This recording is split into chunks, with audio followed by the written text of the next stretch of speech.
On va aller rapidement, Job 33 à partir du verset 14. La Bible dit, Dieu, on y va, 1, 2, 3. Dieu parle cependant tantôt d'une manière, tantôt d'une autre, et l'on n'y prend point garde. Il parle par des songes, par des visions nocturnes, quand les hommes sont livrés à un profond sommeil. Amen. Je rappelle, l'expression profond sommeil veut dire que Dieu envoie des rêves dans ton esprit. Parce que tu peux avoir des révélations dans ton âme et des révélations dans ton corps physique. Mais les révélations par lesquelles Dieu parle et Dieu te sauve, ce sont les rêves ou les songes que Dieu envoie dans ta troisième partie, la partie principale qu'on appelle ton esprit. C'est ce qui est écrit ici dans profond sommeil. On continue donc. Quand ils sont endormis sur leur couche, alors il leur donne des avertissements et met le sceau à ses instructions. Amen. Notez bien cela, petit commentaire. Sceau aux instructions. Donc c'est dans le profond sommeil, dans les rêves, que Dieu vous donne des avertissements, que Dieu vous empêche de faire certaines erreurs. C'est dans des songes que Dieu scelle ses instructions. Cette expression qu'elle a est très forte. Elle parle de votre vie cachée, de ce que Dieu a mis pour vous en réserve. Je sais dans le nom de Jésus-Christ que tu vas recevoir des révélations qui vont t'orienter. Au nom de Jésus. Amen. On continue. Afin de détourner l'homme du mal et de le préserver de l'orgueil. Amen. L'orgueil est un grand ennemi de votre destinée. Plus vous êtes gonflé, plus tu es orgueilleux, moins Dieu te parle. C'est pourquoi les rêves divins doivent garder ta vie humble. La vie d'un homme arrête de s'avancer lorsque l'orgueil sous une différente forme prend son âme. Que Dieu préserve ton âme de l'orgueil. Verset 18, on continue. Afin de garantir son âme de la fosse et sa vie du coup des glaives. On continue. Par la douleur aussi, l'homme est repris sur sa couche quand une lutte continue vient agiter ses os. Amen. Ici, je vous ai dit, là on parle maintenant des cauchemars, les mauvais rêves.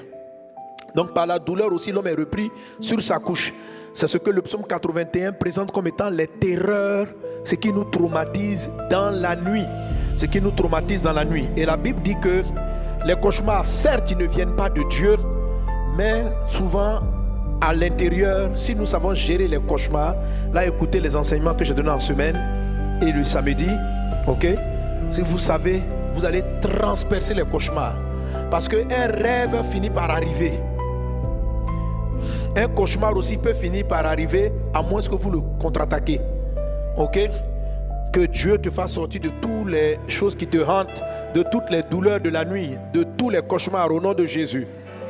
Alors ici, il continue en disant, il parle de l'effet maintenant des cauchemars sur quelqu'un. Il va continuer, verset 20. Alors il prend en dégoût le pain, même les aliments les plus exquis.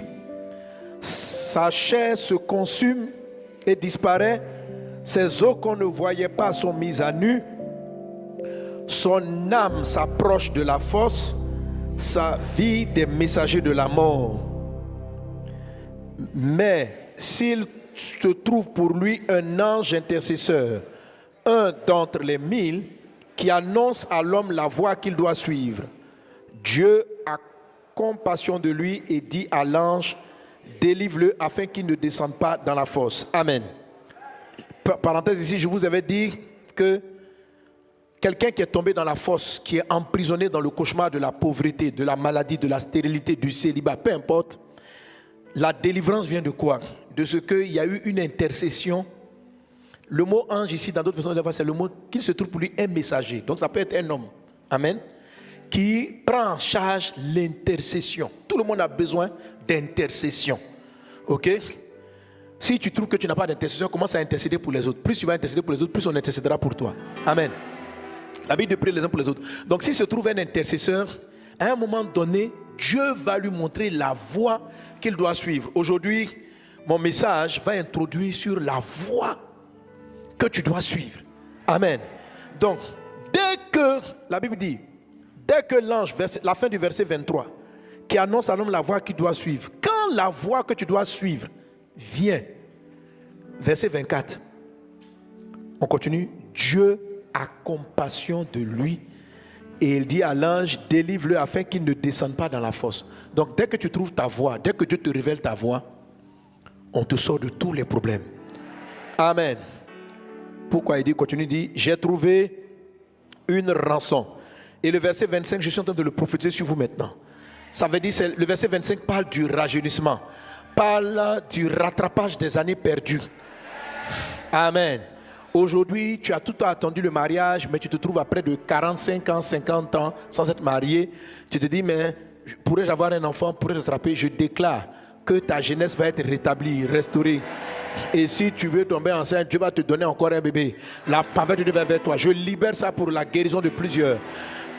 Les temps passés dans les blocages, les temps de la pauvreté passés dans les blocages, dans le retard, Dieu le rattrape maintenant au nom de Jésus. Et on continue le verset 25 qui dit, et sa chair a plus de fraîcheur qu'au premier âge. Il revint au jour de sa jeunesse. Alléluia. Verset 26. Il adresse à Dieu sa prière et Dieu lui est propice. Lui laisse voir sa face avec joie et lui rend son innocence. Notez bien, il lui laisse voir sa face. Que tu vois la face de Dieu, tu vas comprendre. Amen. Verset 27.